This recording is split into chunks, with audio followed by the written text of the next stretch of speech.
ایک چلتی ٹرین، سینکڑوں مسافر اور اچانک گولیوں کی آوازیں۔ جعفر ایکسپریس، یہ ٹرین جس میں تقریباً 400 مسافر سوار تھے، صوبائی دارالحکومت کوئٹہ سے صبح روانہ ہوئی تھی جب بی ایل اے کی ملٹنٹ نے اسے ٹنل کے قریب تقریباً 160 کلومیٹر دور روک لیا۔ جعفر ایکسپریس کو ہائی جیک کرنے والے سپارٹسٹ کے خلاف کیے گئے اس آپریشن میں 340 مسافروں کو بچا لیا گیا، جبکہ 33 دہشت گرد ہلاک ہو گئے۔ آپریشن میں شامل 21 شہریوں اور کم از کم 4 فوجیوں کی بھی ہلاکت ہوئی۔ مگر سوال یہ ہے، بی ایل اے کون ہے؟ ان کے لیڈر کون ہے؟ گروپ کی ڈیمانڈز کیا ہے؟ جانتے ہیں اس ویڈیو میں۔ بلوچستان پاکستان کا سب سے بڑا لیکن کم آبادی والا صوبہ ہے۔ یہ صوبہ 1948 میں پاکستان میں شامل ہوا، جو 1947 اگست میں پارٹیشن کے 6 ماہ بعد تھا، اور تب سے کئی سپارٹسٹ موومنٹ دیکھی گئی ہے۔ بلوچستان، جس کی آبادی 15 ملین ہے، کاپر، گولڈ، کول اور گیس جیسے نیچرل ریسورسز سے بھرپور ہونے کے باوجود ملک کا سب سے غریب صوبہ مانا جاتا ہے۔ اس کے علاوہ گوادر سٹی، جو چائنا پاکستان اکنامک کوریڈور کے لیے ایک اہم ٹریڈ روٹ ہے، ان سب ریسورسز سے گورنمنٹ ہیوی ریونیو جنریٹ کرتی ہے۔ بلوچ نیشنلسٹ کا کلیم ہے کہ پاکستانی اسٹیٹ نے صوبے کی ریسورسز کا ایکسپلویٹیشن کرتی ہوئی ان کے لوگوں کو اگنور کیا ہے، جس کی وجہ سے سپارٹسٹ موومنٹ اور آرمڈ ریبیلین جنم لیتی ہے۔ بلوچستان میں 1947 میں پاکستان کے قیام کے بعد سے کم از کم 5 علیحدگی پسند تحریکی دیکھی گئی ہے۔ تازہ ترین تحریک 2000 کی دہائی کے آغاز میں شروع ہوئی۔ شروع میں اس کا مقصد صوبے کے وسائل کا زیادہ حصہ مقامی لوگوں کے لیے محفوظ کرنا تھا، لیکن جلد ہی یہ مکمل آزادی کے مطالبے تک پہنچ گئی۔ حکومت کے خلاف بڑھتی ہوئی ناراضگی کے ساتھ بی ایل اے تقریباً 2000 کی شروع میں سامنے آئی۔ اس کی قیادت بلاچ ماری نے کی، جو بلوچ نیشنلسٹ لیڈر نواب خیر بخش مری کے بیٹے تھے۔ 2006 میں ریبیلین اس وقت شدت اختیار کر گئی جب پرویز مشرف کی گورنمنٹ نے معروف بلوچ نیشنلسٹ لیڈر نواب اکبر بگٹی کو قتل کر دیا، اور 1 سال بعد بلاچ ماری کو مار کر گورنمنٹ نے بی ایل اے پر پین لگا دیا۔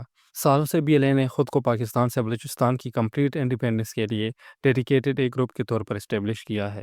بلوچستان لبریشن آرمی نے پاکستان ریاست کے خلاف ہتھیار اٹھائے کیونکہ ان کا ماننا تھا کہ وفاقی حکومت کی مسلسل غلط پالیسیاں صوبے میں حقیقی سیاسی اور سماجی و اقتصادی ترقی کو نقصان پہنچا رہی ہے۔ شروع میں یہ ایک خفیہ تنظیم تھی، لیکن ایک بڑا بدلاؤ اس وقت آیا جب قیادت مری قبائل سے بدل کر متوسط طبقے کے بلوچ رہنماؤں کے ہاتھ میں آ گئی۔ نئے رہنماؤں نے اپنے طاقت اور صلاحیتوں کو میڈیا میں زیادہ ظاہر کرنے کی کوشش کی۔ ان میں سب سے زیادہ نمایاں شخصیت میں اسلم بلوچ شامل تھے، جو 2018 میں مارے گئے، اور حالیہ برسوں میں بشیر زیب، جو بلوچ اسٹوڈنٹس آرگنائزیشن کے سابقہ رہنما رہ چکے ہیں۔ بشیر زیب بلوچ اس وقت بی ایل اے کی قیادت کر رہے ہیں، اور جعفر ایکسپریس میں ہائی جیکنگ کے پیچھے بھی انہی کا ہاتھ بتایا جاتا ہے۔ ان کی عمر 40 کے قریب ہے اور بلوچستان کے ضلع نوشکی سے تعلق رکھتے ہیں۔ جب 2018 میں افغانستان کے شہر قندھار میں بم حملے میں اسلم بلوچ ہلاک ہوئے تو تنظیم کی قیادت بشیر زیب بلوچ کے ہاتھ میں آ گئی۔ 2010 میں بی ایل اے نے اپنی خودکش حملے آوروں کی فورس مجاہد بریگیڈ بنا دی، جو کچھ عرصہ تک ہے رہائب رہی، لیکن 2018 میں دوبارہ منزل عام پر آئی جب اسلم بلوچ اپنے بیٹے کو دلبندین میں چینی انجینئرز کو نشانہ بنانے کے لیے بھیجا۔ اس حملے میں 5 افراد زخمی ہوئے، جن میں 3 چائنیز شہری بھی شامل تھے، لیکن کوئی جانی نقصان نہیں ہوا سوائے اسلم بلوچ کے بیٹے کی۔ یہ واقعہ ایک بڑی مہم کا آغاز ثابت ہوا، اور حالیہ برسوں میں بی ایل اے نے چینی شہریوں کو نشانہ بنانا شروع کر دیا۔ نومبر 2018 میں گروپ نے کراچی میں چائنیز کنسولیٹ پر حملہ کیا، جو اسلم بلوچ کی موت سے 1 ماہ قبل ہوا تھا۔ اس حملے میں 4 افراد مارے گئے، جن میں 2 پولیس اہلکار بھی شامل تھے، تاہم چینی عملہ محفوظ رہا۔ سیکورٹی فورسز نے حملہ آوروں کو 1 گھنٹے کے اندر ہلاک کر دیا۔ بی ایل اے کی مجاہد بریگیڈ نے عالمی توجہ تب حاصل کی جب 2022 میں اس کی ایک خاتون خودکش حملہ آور شاری بلوچ نے کراچی یونیورسٹی میں چینی شہریوں کو نشانہ بنایا۔ اس حملے میں کم از کم 4 افراد ہلاک ہوئے، جن میں 3 چینی شہری بھی شامل تھے، جبکہ 30 سالہ شاری بلوچ نے یونیورسٹی کے کنفیوشس انسٹیٹیوٹ کے باہر ایک وین کو اڑا دیا۔ بشیر زیب نے تنظیم میں خواتین جنگجوؤں کو متعارف کروایا، جبکہ ان کے نائب حمل ریحان مجاہد بریگیڈ کی کارروائیوں کی نگرانی کر رہے ہیں۔